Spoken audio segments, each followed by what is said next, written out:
Akron, Ohio, 1973. Before New Wave, before punk rock. Two Kent State graduates, Gerald Casale and Bob Lewis, found their destinies when they met up with a keyboardist from a band called Flossie Bobbit. His name? Mark Mothersbaugh. Together they formed something entirely different, releasing their mongoloid creation upon an unsuspecting wiggly world with spudniks designed to whip it at every turn.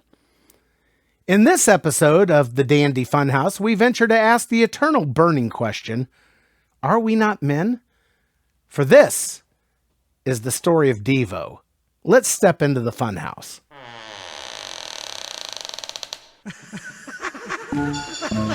Where am I? You just entered the Dandy Funhouse. Hello and welcome to the Dandy Funhouse, video show, podcast, and blog. This is where we whip up the very best in retro pop culture, toys and games, and all the fun stuff. I'm your host, Neil Dandy, and in this episode, we're going to carry out our duty now for the future by bringing you the story of DEVO. But first, I got to tell you about these awesome Dandy Funhouse t-shirts. You can show your support for this show while spreading the word oh so stylishly. And the design, it doesn't look stupid. Just buy the front of the shirt and we'll throw the back in free. But wait, there's more.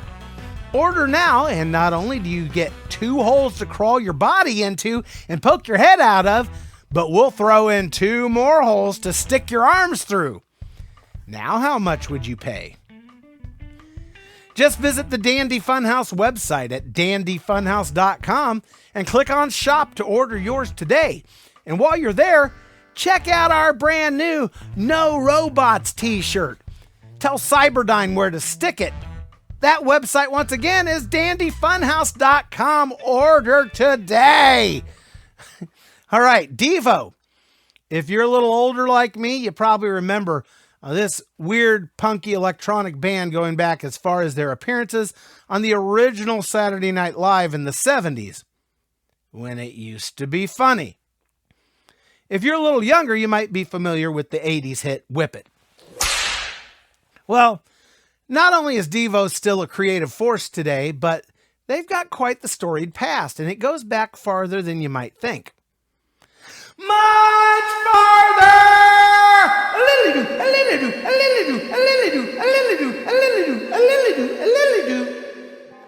It's the late 1960s, and 2 Kent State University art students named Gerald Casale and Bob Lewis make an art project together reflecting the theory that mankind is not only not evolving, but actually de-evolving.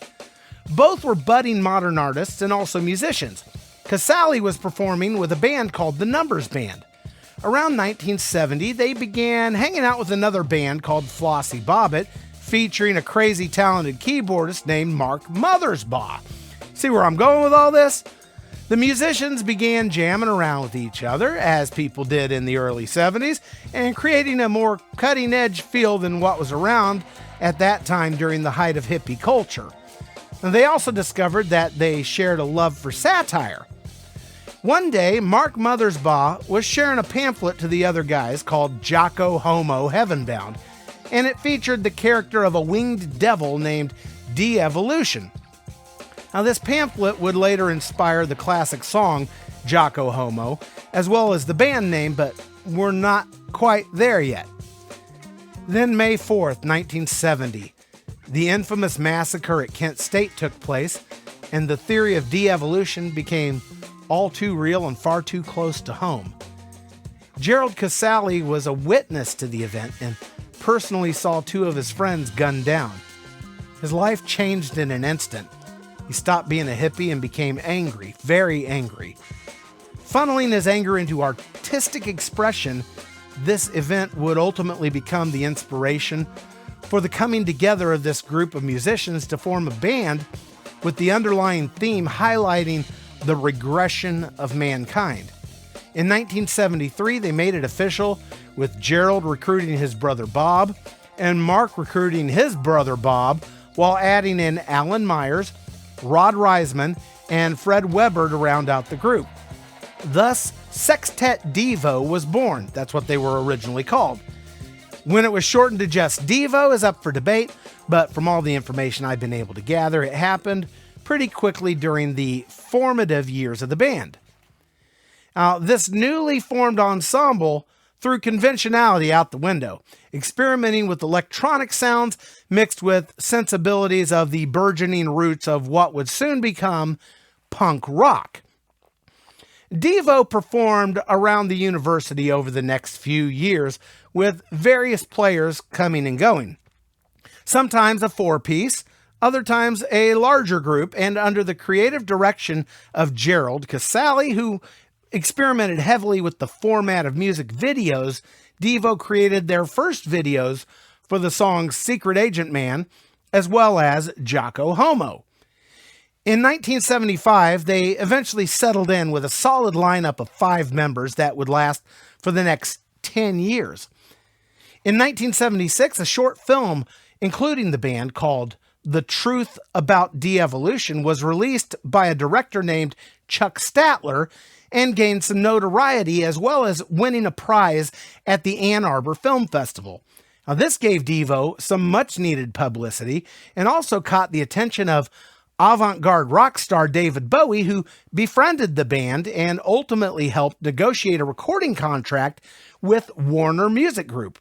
And in 1977, DEVO released their first single with Warner, Mongoloid, a 45 record with Jocko Homo as the flip side. They followed up this release with their cover of Satisfaction by the Rolling Stones.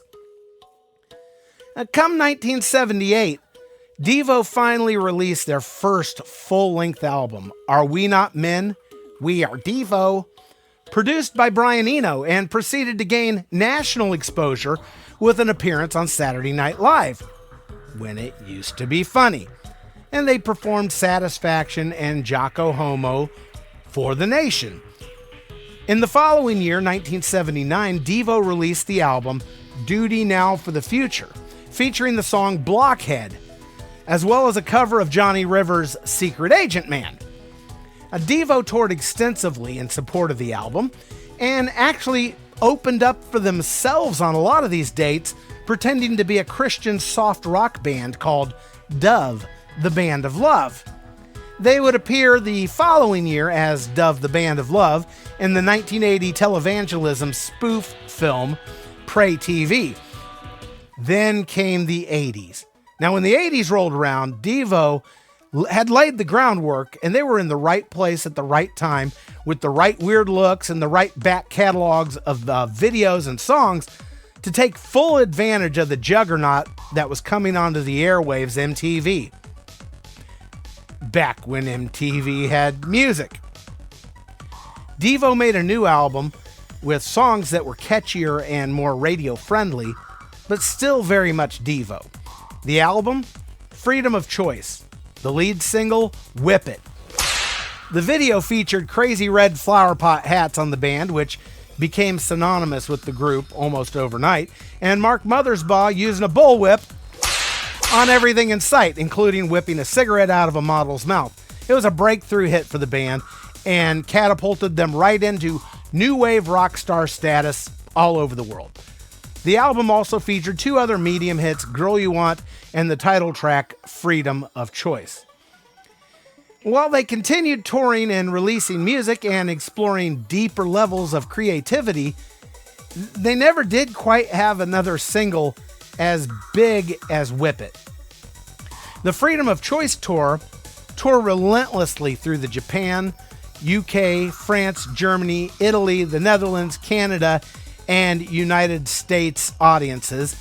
And the following year, in 1981, DEVO hit Down Under in a big way, releasing a live EP called DEVO Live, which became a huge hit in Australia and landed them at the top of their charts for 3 weeks solid. Now, for those of you out there who don't know what an EP is, it's a 12-inch vinyl record with usually just a couple songs on each side. EP standing for extended play, which meant longer than a 7-inch 45 record, but still not quite a full album. Now, DEVO continued to enjoy success in Australia for many years to come, with live TV appearances, lots of radio support, and their videos staying in heavy rotation. Australia in the 80s could not get enough DEVO. The group also released a song around this time, which was recorded during the sessions for the album Freedom of Choice, but never made the final cut, Working in a Coal Mine. They submitted it for the soundtrack of the movie Heavy Metal, but Warner Brothers ultimately rejected it, so they released it as an independent single in the run-up to their next album, New Traditionalists. 1981 also found the band becoming the backing band for Hollywood choreographer turned actress turned pop artist Toni Basil. You know, oh, Mickey, you're so fine, you blow my mind. Hey, Mickey. Hey, Mickey. And in 1982, DEVO released the album Oh No, It's DEVO with limited success, and also contributed 2 songs to the Dan Aykroyd movie Dr. Detroit. 1984, DEVO put out a flop of an album, commercially speaking, called Shout, which featured a cover of Jimi Hendrix' Are You Experienced? I love the song, and the video featuring the band wearing inflatable outfits and floating in the air with psychedelia swirling all around them with the DEVO twist, of course. But unfortunately, the album tanked hard and their label wasn't in the mood, so Warner bought out the remainder of their recording contract and DEVO was out on the street with flower pot hats in hand. Now, this led to longtime member Alan Myers also deciding that he had his fill of whipping it and exited the group, citing lack of creative fulfillment. In DEVO? 3 years later, in 1987, DEVO bring in former Sparks drummer David Kendrick to replace Alan Myers, and then re-record most of their most popular songs as easy listening Muzak, which they released on cassette to their fan club, Club DEVO, and later as a CD entitled Easy Listening Disc, which they would play as house music prior to their concerts. However, their most notable project of 1987 would be recording the soundtrack for the horror film Slaughterhouse Rock starring Toni Basil, which was released in 1988. DEVO also signed a new recording contract in 1988 with Enigma Records, releasing the album Total DEVO, and set out on a brand new world tour with hopes running high. But unfortunately, the album didn't do well. In 1990, DEVO took another shot with a new album called Smooth Noodle Maps. Now, this would prove to be their worst-selling album of all time. The attempted tour to support Smooth Noodle Maps also fell apart as their record label Enigma filed for bankruptcy and ticket sales were practically non-existent. The tour was canceled midway through, and DEVO sadly devolved themselves into non-existence and disbanded. Now, Mark Mothersbaugh would later be interviewed about the breakup of DEVO, and he said that at the time they were doing their final tour in Europe and they were watching Spinal Tap on the bus and said, this is our life. And they decided things had to change. So the agreement was made that they wouldn't do live shows anymore. Now, following the breakup of DEVO, Mark Mothersbaugh established a music production house along with the 2 Bobs from DEVO to form Mutato Musica. This production company enjoyed a great deal of success, creating the soundtracks for such popular shows as Pee-wee's Playhouse, the Nickelodeon cartoon Rugrats, and countless other TV and film scores. Now, Mark did the composing, and his brother Bob was the chief audio engineer. Gerald Casale, meanwhile, dove headfirst into his love of video production, creating videos for bands like Rush, Soundgarden, and the Foo Fighters, as well as TV commercials. While DEVO was no longer officially a band, they did reunite in 1995 to re-record their classic song, Girl You Want, for the horrible movie Tank Girl. Sorry, I tried to watch that tank wreck of a flick a few times, but I just couldn't. I couldn't make it past the first 15 minutes. I mean, it's bad. But what's not bad is the fact that coming back together led to talk of performing live again. And in 1996, DEVO returned to the stage at the Sundance Film Festival in Park City, Utah. From there, they started performing in the rotating mystery slot at Lollapalooza and also recorded a cover of the song Head Like a Hole from Nine Inch Nails, which was used in the movie Super Cop. DEVO was back! They had such a warm welcome at Lollapalooza that they were invited back the following year as headliners. As the internet became more ubiquitous throughout the 1990s, DEVO found themselves and their music reaching a whole new generation of fans. And in 2001, a fan convention focusing on all things DEVO, including a 5K foot race, was launched in Cleveland, Ohio, and continues to this day. And by the mid-2000s, DEVO's music began finding its way into TV commercials for Swiffer using Whippet, as well as Target utilizing what's probably DEVO's second most recognizable song, Beautiful World. Now, DEVO also toured extensively throughout this time. And Mark Mothersbaugh, in an interview, discussed how being older and deciding to tour again after several years off the road didn't come without its challenges. After sitting in a chair producing in a studio for a whole lot of years, he discovered that he had some physical challenges performing the way he used to and decided he wasn't willing to bring less than the best. So hit the gym he did, and he whipped himself back into shape in order to be able to bounce around, run out in the audience, and perform at the levels that he once did. Now, the newfound dedication to the band ultimately led to a reunion in 2009 with their former record label, Warner Music, for re-releases of their classic albums, Are We Not Men, We Are DEVO, and Freedom of Choice, followed by a tour playing both albums in their entireties. Now, this reunion with Warner continued, and in 2010, DEVO released their first full-length album in 20 years, Something for Everybody, and also became the recipients of the very first Moog Innovator Award at Moog Fest 2010 in Asheville, North Carolina. For those of you who don't know what Moog is, it's a brand of keyboard synthesizers that revolutionized music during the 60s and 70s, bringing electronic sounds into our modern culture. Now, sadly, in 2014, tragedy struck and founding member Bob Casale died of heart failure at the age of 61. DEVO honored him by embarking on a 10-city tour as a quartet to raise funds to support his family.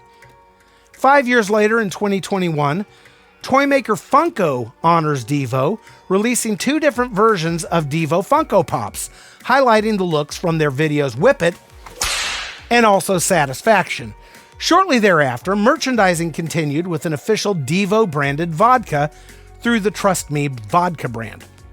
2022, DEVO are nominated for the third time for induction into the Rock and Roll Hall of Fame, but like their 2018 and 2021 nominations, are not chosen. And I'm just going to say it. The Rock and Roll Hall of Fame sucks, and it's a joke.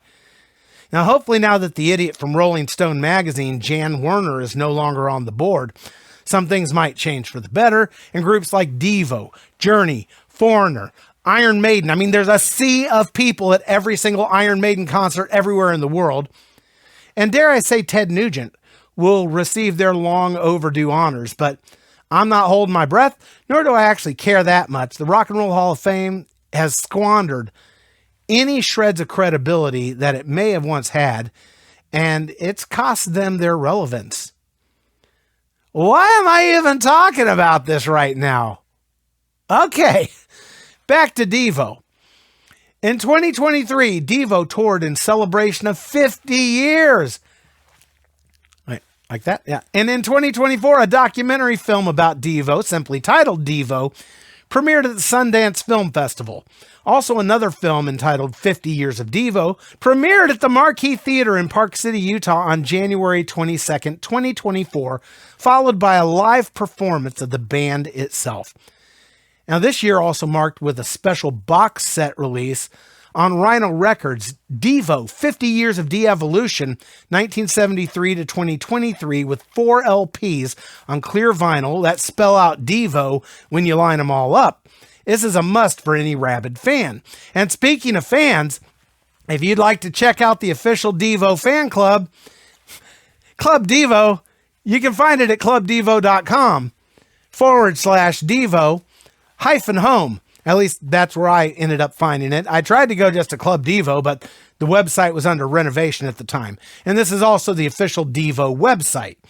And speaking of official, DEVO has capped their 50 years with an announcement that they are officially retiring from touring. Will there be any future creative output from the band? Maybe we'll see some answers once the website's finished with its renovations. Only the Spuds can tell. And if you couldn't already tell, that's the story of DEVO. And if you'd like to help me afford that cool Rhino Records box set I've had my eye on, please consider supporting future productions of the Dandy Funhouse by heading over to our website at dandyfunhouse.com. Our website works. We've got a heads up on DEVO, don't we? Okay, click on patronage and support. Supporters gain exclusive bonus features, and super supporters get bonus features. Plus, I'll mail you a Dandy mystery package from right here at the Dandy Funhouse Studios if you provide your mailing address. Or just go to the website and buy a t-shirt. Isn't that easier? Podcast listeners can support via the donation button on their listening app of choice if the app supports it. Just look for a button with a $sign on it. And 5-star reviews wherever you can leave them help the show reach a wider audience and get our undying gratitude, and it makes us feel good. And on that note, thanks for hanging out here at the Dandy Funhouse, and come back soon, where everything is always fun and dandy.